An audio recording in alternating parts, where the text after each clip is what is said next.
All right, welcome back to another episode of the podcast. Hey. Hi.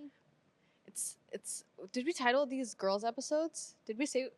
You said girls' The girl- room last time. Oh, you're right. Welcome to the girls' room. I hope the Amanda Bynes show doesn't flag us. Because they're just so popular.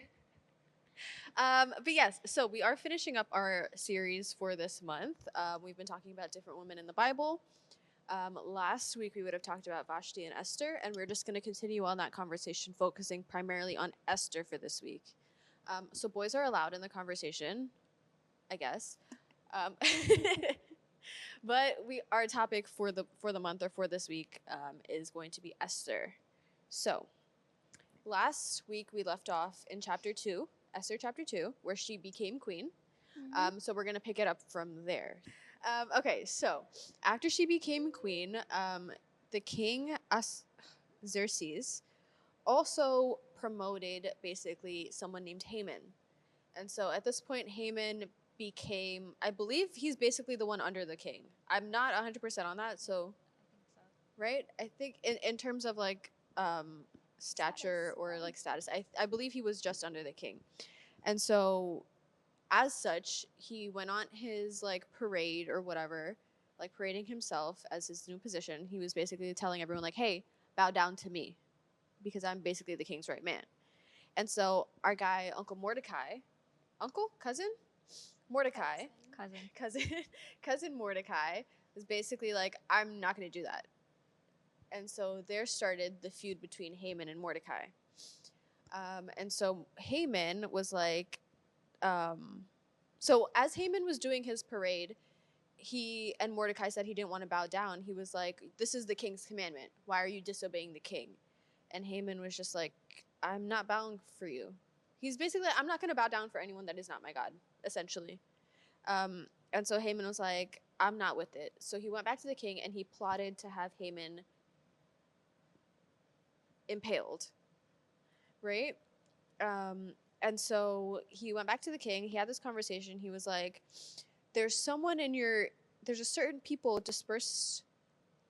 Okay, so basically, so after Mordecai said no, Haman was like, he figured out that Mordecai was Jewish. And so that's when he went to the king and he goes, "There's a certain people dispersed among the peoples in all the provinces of your kingdom who keep themselves separate. Their customs are different from those of all other people, and they do not obey the king's laws," because Mordecai wouldn't bow down to him.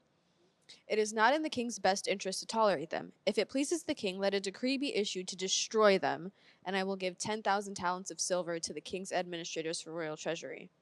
So basically, he was like, "I'm going to pay for you to get rid of all these people, the Jews."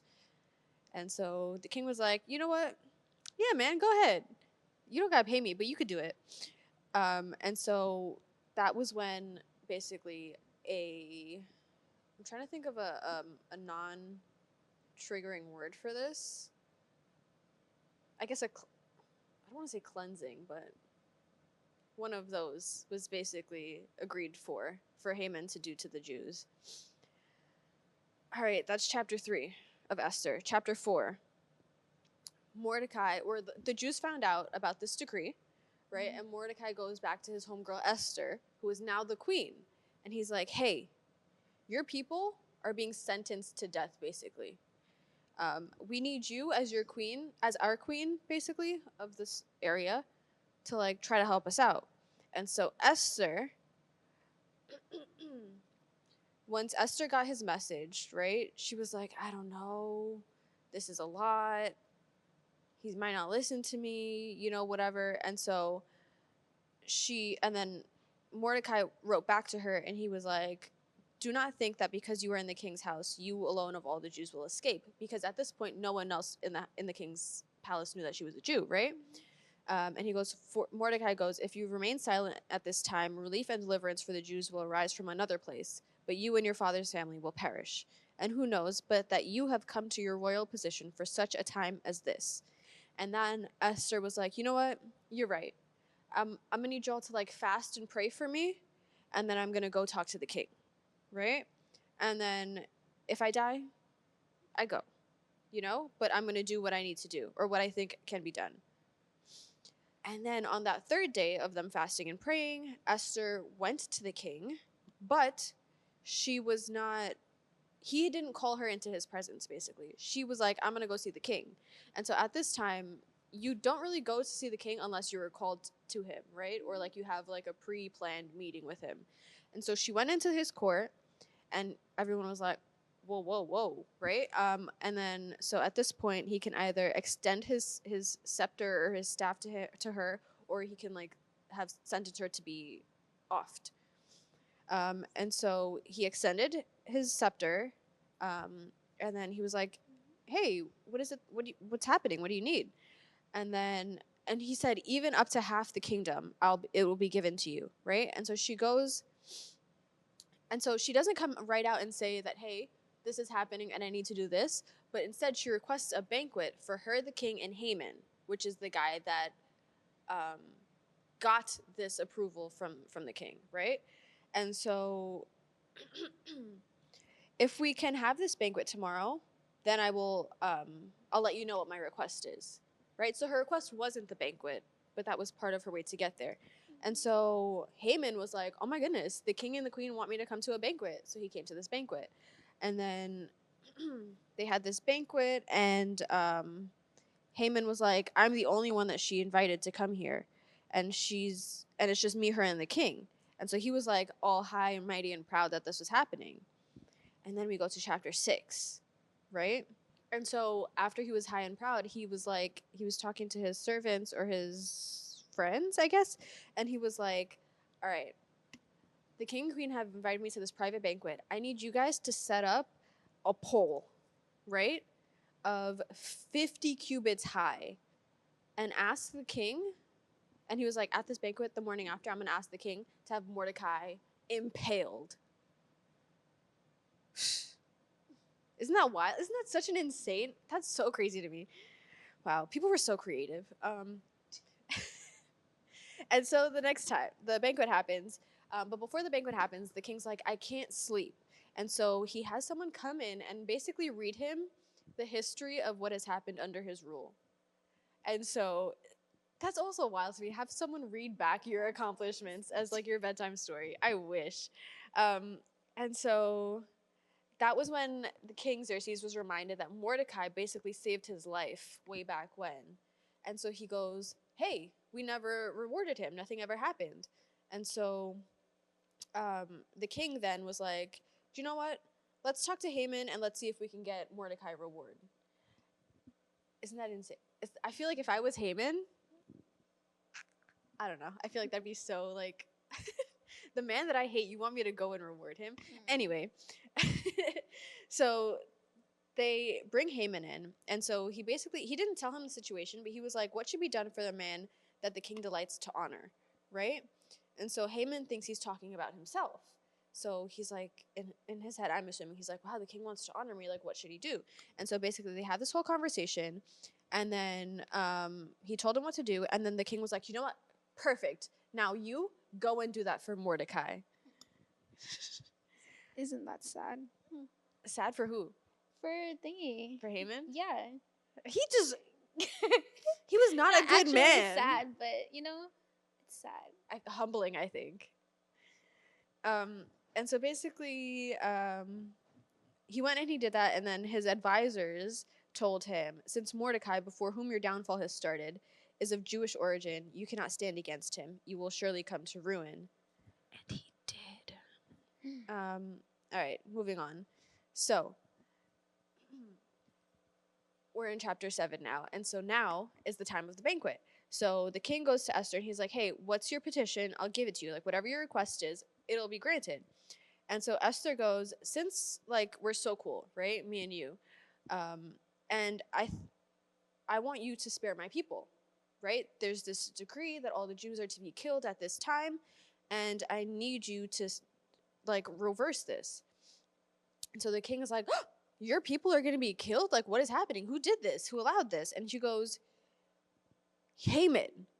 She's like, "I'm Jewish. Haman did this." And so at the banquet, right, Haman was terrified because he was just outed, I guess, kind of. And so the king angry, got up and left. And so Haman was falling like he was falling to, I guess, beg for Esther's like reverse. I don't know. He was, hold on, what does it say? He was falling on the couch. Yeah, he's begging for mercy. And so the king comes back in at the same time when he's falling at her feet, and he goes, "Will he even molest the queen when she is with me in the house? Like you're gonna go after my wife when under my roof while I'm still here? Disrespect." And so he's like, "You see that pole that you put up in your house? You're gonna go on it now." And so Haman was impaled. What a turn! What a turn of events. And so, all right, we're wrapping up the recap here. This is a very long recap. I'm sorry, but this is a crazy story. And so in this last part, so basically the king was like, "I can't reverse this decree per se, but we can put out another decree," right? So he gave Esther his like signet ring, or he gave it to Mordecai, and so they sent out a new decree, and it said,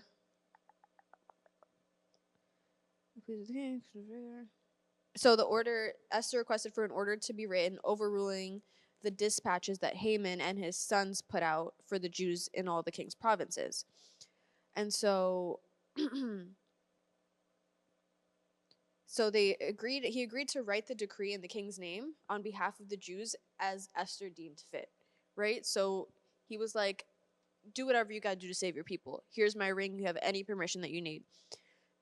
Excuse me. And so once these orders were sent out and everything was done, the hold on. So once the decrees were sent out, the orders were not necessarily to call off the battle, I guess, but it allowed the Jews to gather and to build and to prepare themselves for what was to happen. And so they fasted, they prayed, and they prepared for this monstrosity that was to happen. And the Jews ended up coming out on top, right? Who's surprised? Not me, you know? And so after this, they won, and it was a time of happiness, joy. Like they were all prideful in the fact that they were able to overcome this. And that is a Jewish holiday now. I can't remember which one it is. Is it? I'll look it up and afterwards, and I'll have Kevin add it in. Don't worry, he'll do it. But yeah, that became like a national holiday for the Jews. Isn't that crazy? That's such a wild story, and all because there was a pretty lady that the king liked. Beautiful Esther. Beautiful, beautiful Esther.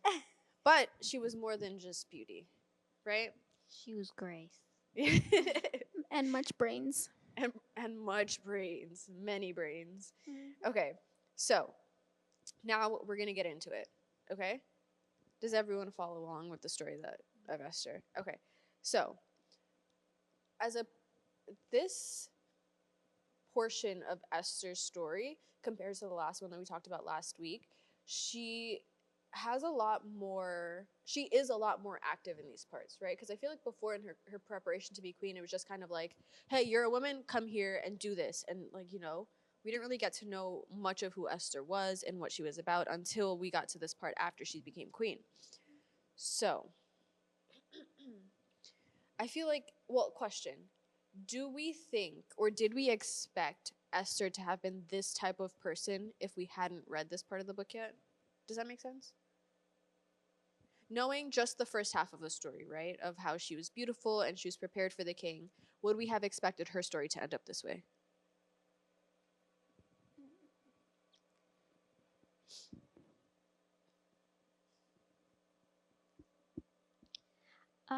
Yeah. I think that like I think from the beginning she was just like, I mean, I don't think that towards the end of the story she was necessarily that much different from the first part, if that makes sense. I just think that like it's not like in the beginning she was like quiet and then she like didn't stay quiet or something. Yeah. Like, like she just like was a little bit more like reserved. like active In the first half or the second? in the second half. Oh, yeah. Yeah, I think in the second half we're able to see her personality come through more. Mhm. Yeah. Because I think in the first half they don't really, you kind of see her personality a little bit in like certain parts where she was like, when she told, was it the eunuchs or what, I don't remember what their titles are, but to like, you pick out whatever is best for me, like, you know the king better, you pick it Mhm. out for me. So like she was always, I feel like she's always been smart and different in a certain way, but you see it come out more in this part, and I think it kind of humanizes her a little bit in when she was like, when Mordecai first came to her and was like, hey, this is what's happening, I need you to do something, and she was like, I feel like that kind of humanizes her a little bit more, because I think a lot of times when we are put in certain positions or in certain like statures or statuses, I feel like imposter syndrome is still a thing, Yeah. right? And this was definitely an example for me, at least, of what imposter syndrome might have looked like, because even if she didn't think herself qualified to be in this position, um, maybe if she truly was picked solely because the king thought that she was beautiful, right? I think with her background and her history of faith and growing up with Mordecai, I think that would have given her another, I don't want to say like plus, but another step, in that her steps are ordered, right? And this is what God has planned for her, and God has put her in this position. Because like we all know that quote from the story where it's like, you're in this position for such a time as this, Mhm. right? And like I feel like that can be said for so many other things. Like even in the stories that we talked about before, like with what was her name? Tamar, like with the sons, right? Um, and Miriam with watching over Moses, right? So a lot of these women were put in specific places for specific reasons, and so especially with Miriam, um, it's once they stepped into that calling that you see the success and you see the prosperous hand of God basically over them. Yeah. So this king, he's very prideful. He's very like, I would say arrogant to an extent, but he's also surrounded by a lot of like yes men. Do we know what yes men are? Mhm. Right. So it's basically the people that are just gonna do whatever you want them to because you tell them to do it, right? But Esther and Mordecai are not those type of people. Um, so what is that? I feel like that also puts another layer onto who Mordecai and Esther were and why they were put in this position. Do we agree? Yeah, like they were so like grounded in their beliefs in themselves that like even though like Esther got to this point where she was like a queen and like uh she was like she wasn't like willing like she wasn't willing to just like comply to everything the king said. Like she was still like very much herself. Yeah. I think I feel like that's a hard quality to have, Mm. because I feel like a lot of times when we get into certain positions, you kind of just like, I don't know, I don't want to say like erase yourself, but you kind of conform. You're kind of like tippy toeing around Yeah. it. Yeah. Yeah. So like it would have been easy for her to just become a yes man for the king Mhm. out of like this is, I'm a queen, so this is what I'm supposed to do, or just like I have all this power now, I could just do whatever, Mhm. you know? But she stuck to her guns, and she stuck to like the person that she was like raised to be. And I feel like that's a feat in itself. Okay. So, Vashti and Esther. Sorry, I feel like I'm jumping everywhere. But Vashti and Esther, I feel like they were very similar but also not. Does that make sense? Yes. Thank you. Because I feel like Vashti was also a very strong personality, where she was like, I'm not gonna let you do whatever you want with me. Mhm. Which also put her in the situation that it was, but also you stick up for yourself, girl. Like you do what you need to do. And that's okay. Right? Yup. Hmm? I said yep. Oh. Okay. So now we get to Haman. First of all, what are our thoughts on Haman as a person? Straight trash. he was the type of person that conforms to his role. Like he let the Yeah. power get to his head, and that's why he was like, "Y'all need to bow to me." But it's like you're, Absolutely not. mm-mm. But it's also like you're a servant of the king and the people, technically, right? By role, you're in a position where you're supposed to also be serving the people. You just have a lot of power in how you do so. So first of all, I don't bow to you. Okay, speaking of trash men. I mean, I'm kidding. We're going back to King Xerxes, right? So, like I said, he seems very arrogant. He seems very like, but I feel like him and Esther differed in a lot of ways, and one of those ways was that he was very moved on his emotion, and he was very reactionary. Whereas Esther, and by way of Mordecai as well, were more so logical about the ways that they did things. Because I feel like once Mordecai came to Esther and was like, "Hey, this is gonna happen," she could have just busted into his room and be like, "Your friend is killing my family," right? I don't think that would have gotten her very far, but I think that's one very important difference between the two of them. So, what are your thoughts on the statement that was made where it was Esther was put in this position for such a time as this? What are our thoughts on like even on the saying itself? Do we think that this saying is applicable to us in our lives today as well? Yes, because I mean, everybody is somewhere for a reason, and there's a purpose for everybody on this earth. So, okay, so yeah, everybody is put on this earth for a reason, and um, I don't want to, quote this wrongly, but someone said that um, people are in your lives like trees, like a tree, right? Some are the leaves, some are the branches, and some are the Roots? roots. Mm. So one is to build you up, one is to be by your side and keep you, and the other one is gonna go away, basically. Interesting. hmm So yeah, I agree with that quote or saying that we're here for a time. I mean, Such a time as this. such a time as this, exactly. Yeah. I like that. Did you have anything or no? Yeah, no, I agree. I think that that quote is really like powerful because, and we can definitely relate it to our everyday lives because, as we know, God makes no mistakes. He's perfect. He's intentional. And he like knows why he places you in a position in a time period around the people that you are like, whether you're there to comfort someone, to be someone's friend, to like just teach someone something, like you were made for that time, that purpose, and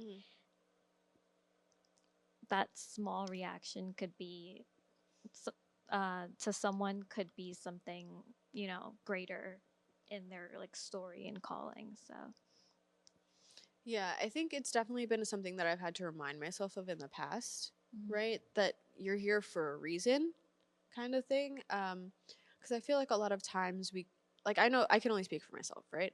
I know a lot of times it feels like there's maybe not a lot of times, but there have been times where it's like, what am I really here for? Like, what am I doing? And it's those times where you have to remind yourself that, like you said, like God makes no mistakes, right? Everyone is put somewhere for a reason, either to build me up, right? To ground me, or to like be like a leaf. You're here one day and you're gone the next, right? Not like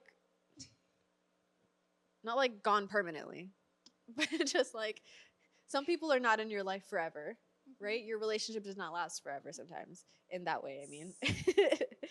um, but yeah, I think especially with the story of Esther, I think she also needed that reminder in order to go forth and kind of act on her faith in God. Because there there is that covenant, right, that God has for the people of Israel, or that he made with Israel, where it was like um he promises blessings when his people are faithful to him, right? And so if Esther hadn't acted out on her faith, she, like Mordecai said, the Jews would have succeeded some way or another, but her family line would end, right? Basically, so she would be punished for not being faithful to God. Um, and I think it's, like I said before, like I feel like it's humanizing to the story. I feel like a lot of these stories, when you go back and look at them and see like the real emotion behind these things, it gives these people more, it makes it feel weightier to me, because it's not just these perfect people that are doing these right things all the time, but it's these real people with real doubts and real emotions that kind of went through these things. So like with Tamar, she felt at a place where she was desperate enough, and that was all that she saw that she could do, right? And like even we've spoken about the Samaritan woman before, right? Where she was living this life of having had 7 different partners like over the course of her life, and the one that she's living with is not her husband, and that was like a shameful life for her. Or even like the woman caught in adultery, and she was literally thrown out. And then Jesus was like, "Let who has no sin cast the first stone." Right? And all of these situations, they were put in specific situations for specific reasons. Um, and this story kind of culminates, like this story brings all of them to that point of like, hey, if you weren't in that position, this story could be a lot different right now, right? Um, and I'm it kind of it's it's one of those stories where it gives you or gives me hope as to, yes, these situations are going to be hard and they're not going to be ideal and they're going to be uncomfortable sometimes, but if you hold true or hold on to your faith and you hold on to the promises that God has for you, it will work out in the end, right? Because now Esther, I don't know if she's like the only queen to have done certain things or whatever, like I don't know, but she is such a prominent figure in the Bible because she was that person that basically stopped like she basically stopped her all of her people from being wiped out, essentially. I feel like that's a better phrase. That's a better word. We're gonna go with wipeout. Um, because I'm also trying to think of like if she hadn't stepped in and it did happen, what would happen if they found out that she was Jewish? Like, is that treason because you were the king's wife and you didn't tell anyone? This isn't like a theologically sound conversation. It's just the thought that I had. Because I'm like, would she then be put to death as well if they found out and like that was the decree? Like what, as the king, where's your line? It's okay. We, we can move on. But then another yeah. thought that pops into my head is like, I feel like after Vashti, the king was probably like, she left me. Well, like, like She stood up. yeah, she stood up for herself and like, she's gone and I need another queen. But he's probably like, she checked me in a way. So like I'm not gonna, You can't let the same thing happen yeah, again. yeah, right. Before people look at me like, Yeah, like I'm not as like I can't keep a woman, You're right. So there was probably a few things that worked in her, like more things that worked in her favor. I never thought about it that way. Huh. But he probably couldn't. Like if women of today's age, I don't think they would. You know what I mean? Yeah, well, she was made for that That time. and that's why I was not. That's why I am here now. I love Esther. Hello? Sorry, please. Okay. So in this story also, and in the last episode, I'm not sure if I don't know if we touched on it or not. I don't recall. But Esther kind of seeks help from a lot of people around her, right? She wasn't able to do this all on her own, which is also like, yeah, you ask for help when you need it. I should probably learn how to do that. Um, but she seeks for guidance from people that are more skilled or more people that can guide her in these situations, right? So like when she was preparing for the king, she told the eunuch, so like, hey, you know more than me, right? You know him a little bit better than I do. You pick out my outfit. And I feel like knowing when to ask for help is one, a very good skill to have that I am working on having. But also, it also shows that, like, you know that you don't know everything, right? It shows that you're just a girl. Um,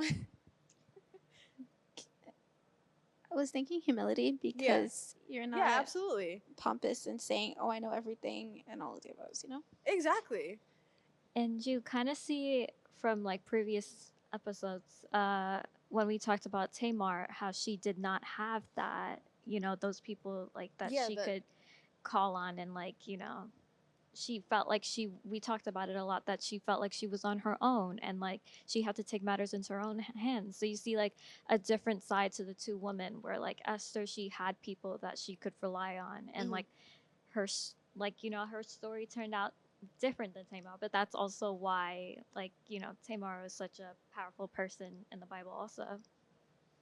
Yeah, I think, yeah, exactly. And so I feel like that level of humility and just knowing when to ask for help and how to ask for help, it definitely aided Esther in a lot of ways, right? So it, first of all, it got her into it helped her to get into the position where she was the queen, which then gave her a lot of power. And then her counseling with Mordecai and then the other eunuchs around her that kind of aided her in communicating with Mordecai. I feel like that solidified that you were put in this position and you have all of this power, and it's now up to you to use it the right way, right? God has put you in this position for such a time as this, for no other time, but specifically for this time where your people are being sought out and not in a good way, right? So now it is up to you to yield that power and to show them that your God is actually like, he don't mess around, right? Like, he is a big God, and he will do it for his people what needs to be done. Um, and I feel like, I think even that goes to show that even like in our everyday things, I think, because like she asked them to help pick out her outfit, right? I feel like in our everyday things, it's important to have those people around us now. So like with Tamar, like we said, yeah, we're assuming, I think, we don't think that she had those people around her. There's no word of it. So it's easy for her to have felt so alone and so disparaged that like her only solution that she could find was to dress up like a prostitute and get her father-in-law to impregnate her, right? But it's like, if she did have that network like Esther had, was there a better way for her to have done that? We don't know. But we know that Esther had those people around her, and Esther was able to do that.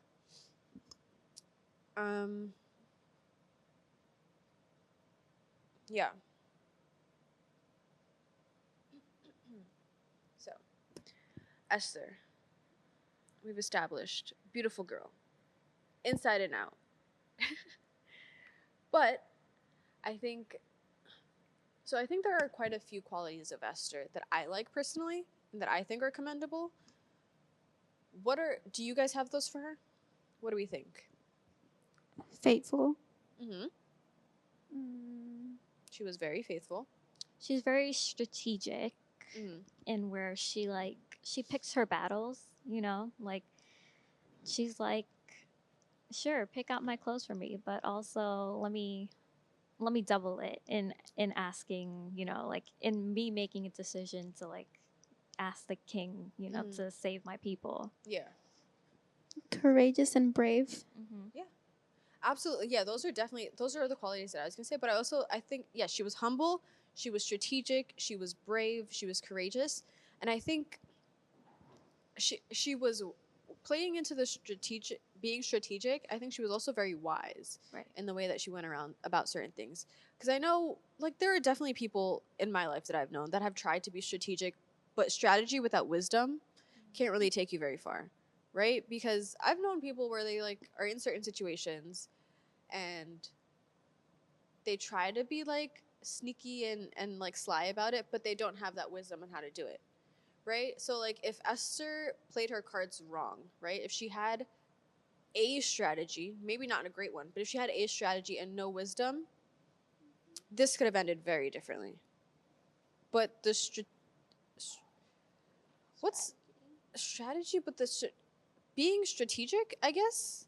I'm trying to think of the right tense. Her being strategic plus being wise plus having the counsel of all these people kind of played into her favor and kind of not kind of and got her through that hard time where she was. So, she had it all. She had it all.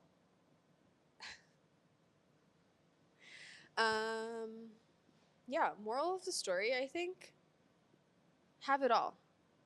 No, no, I'm kidding. That's very hard. I think it's very hard to have been Esther. But I think moral of the story is to make sure you have a solid foundation around you, right? Make sure your roots are set, and make sure that you are in having that network around you. It's important to have people that are not going to just lift you up, but also remind you of what it is that you're doing here, right? So like not necessarily like, hey, you're on this podcast because you're going to talk to the people, but like what is the reason for that, right? They're gonna remind you that you were made for such a It's a time, time as as this. this.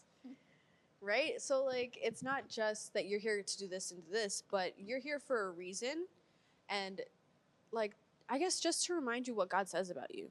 Because he says a lot of things about us, right? We just got to read them, we have to accept them, we got to believe it. I think is one of the harder things. Because I'd be reading things all the time. It just takes me a while to believe it and to like really have it take root. But yeah, Esther, man, woman, she was